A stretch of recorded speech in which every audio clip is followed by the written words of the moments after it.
Hej, mit navn er Anders. Jeg er medstifter af den danske ESG-platform Warden, og du ser med på vores programserie, hvor vi gør ESG-rapportering simpelt. I dag skal vi snakke om ESG-rapportering for små og mellemstore virksomheder. Når man snakker om ESG-rapportering for små og mellemstore virksomheder, bør man altid starte med hvorfor. ESG er ikke noget, der lovgivningsmæssigt pålægges 99% af de små og mellemstore virksomheder. Det betyder med andre ord, at der ikke er nogen, der kommer og slår selskaberne oven i hovedet og siger, at det er noget, de skal gøre. Spørgsmålet er derfor, hvorfor bør man ESG-rapportere som et mindre selskab? Den første grund til, hvorfor man bør ESG-rapportere, er, at over de næste år vil selskaber med mere end 250 ansatte begynde at spørge deres mindre leverandører og samarbejdspartnere om nøgletal på ESG, som de selv skal gøre brug af som en del af deres egen ESG-rapportering. Med andre ord vil man inden for en ganske kort årrække ikke længere kunne være leverandør til større selskaber, medmindre man selv har styr på sine ESG-nøgletal og kan videregive dem som en del af sit samarbejde eller kundeforhold med disse større virksomheder. Den anden grund til, hvorfor man som mindre selskab bør investere i ESG-rapportering er, at det er ekstremt stærk markedsføring. Kunder, banker, investorer, medarbejdere, alle vil gerne samarbejde og samhandle med selskaber, der kan vise, at de tager et stance på bæredygtighed. Og selvom man som selskab kan være bange for at se dårligt ud på ESG, så er det transparensen og åbenheden, der giver den trust, som medarbejdere og købere de belønner en for. ESG er med andre ord en mulighed for små selskaber for at vise, at de tager et stance på bæredygtighed, de har investeret i at vide, hvor de står, og kan derfor træffe nogle velovervejede beslutninger om, hvordan de som selskab kan blive mere bæredygtige i fremtiden. Den tredje grund til, hvorfor man som mindre selskab skal investere i at få en ESG-rapport på plads, er, at en ESG-rapport fungerer på samme måde, som når man som menneske stiller sig op på en badevægt for at finde ud af, hvor meget man vejer, før man starter sit vægttab.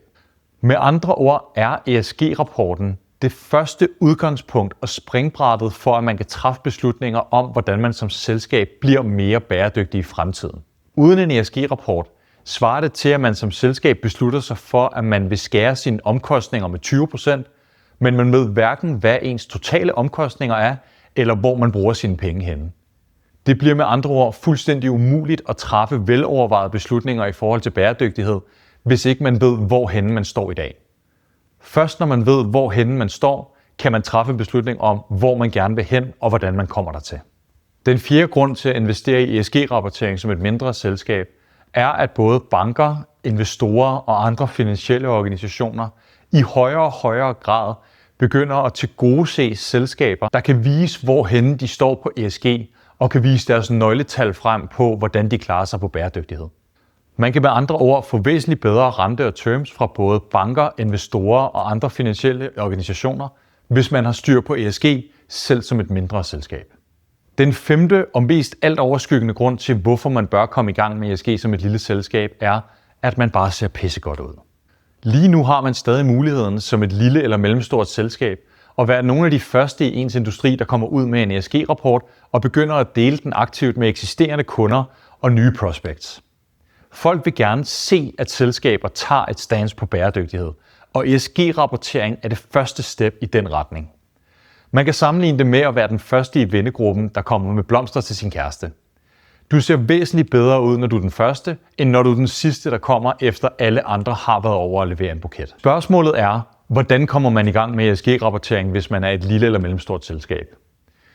Den mest simple proces for at komme i gang med ESG-rapportering, når man er et lille eller mellemstort selskab, er ganske enkelt, at man starter i VSME-rammen. Det første, man skal gøre, det er at få defineret, hvilken data er nødvendigt at indsamle for vores selskab. Når man har dannet sig et overblik over, hvilke data, der skal samles, er det at gå ud i de enkelte afdelinger af selskabet og begynde at indsamle den data, der danner grundlaget for ens ESG-rapportering. Når dataen er indsamlet, kan man starte beregninger af dataen og få omsat for eksempel sit indkøb af materialer til Scope 3-emissioner på CO2. Og når al dataen er omregnet, har man et overblik over, hvad der skal indgå i sin ESG-rapport. Udover den nøgledata, man indsamler, vil man også som selskab være afkrævet at tage stilling til, hvilke initiativer man har på plads i forhold til bæredygtighed, hvad for nogle politikker, der ligger i selskabet, Og man vil derudover som selskab blive afkrævet og gøre sig nogle tanker omkring, hvordan man ser sin transition mod at blive mere bæredygtig.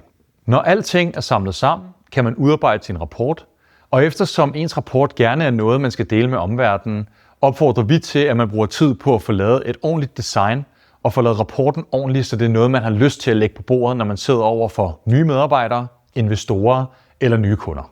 Når først ens rapport er kommet på plads, er det naturligvis noget, der skal ud og leve i verden.